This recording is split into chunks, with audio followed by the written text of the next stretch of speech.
Alright, hey guys, good evening and welcome to the free market update for Wednesday's trade. Tomorrow is going to be the 20th of April. Yesterday I left you with our looking for some follow through upside, looking for around the 2100 level in the S&Ps here. And you can go back to last year. It was, well, let me show you actually. I'll just go ahead and reel it back. This is in May and July. So on May the 19th, right here, you have an adjusted contract high of 2100, and then again on July the 20th, as you can see there. Now those are adjusted levels for contract changes. The unadjusted level is up at 2134. So first I figured we'd maybe come and test the 2100 and probably back away from it, and then go maybe test the rule of tens at 2110, and then ultimately go look for the unadjusted level at 2134. What ended up happening though was just a little bit of follow through here up to like 98.5, so it stopped about a point and a half in the Globex session in front of the 2100, and then during the cash RTH session today we stopped at about 97 or 90, I don't know, 97.5 or so, something like that.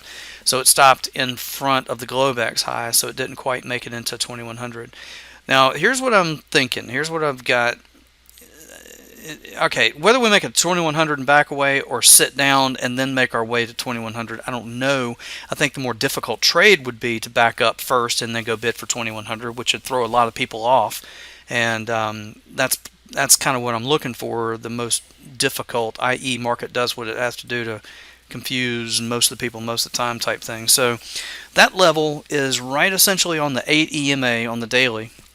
And also, as you can see over here, I've had this level for a long time, 2072, these 19, that's an adjusted level. It was the 1915, but it's actually adjusted, and these 1810s, those are major volume points of control. And the 72s, in my estimation, is what sent us back for the 1915s, and then ultimately the 1810s. We've been bid from there first back into here, backed away as you can see, and then we've been bid back up for these 72s.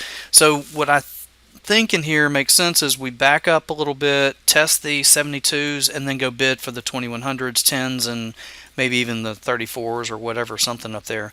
We'll see how it plays out, but interesting tomorrow to see if we can back up a little bit, or even tonight. If it happens tonight, it counts, and it's perfectly fine. Globex steals a lot of trade, and what I mean by that is things happen overnight to make objectives, which ultimately you were looking for possibly during the cash session when you were awake. But if it happens overnight, then it's done, and we get a retracement tonight back into 72, and then bid from there. Fine. The test is, the retracement's in, the test is good, and the bid is at that point, in my estimation, likely back on. Hope that helps, and I'm going to hop over into the premium video, look at everything, currencies, metals, treasuries, ags, you name it. We got a lot going on over there. So good trade, nice evening. We'll catch you again at the next update. Good night.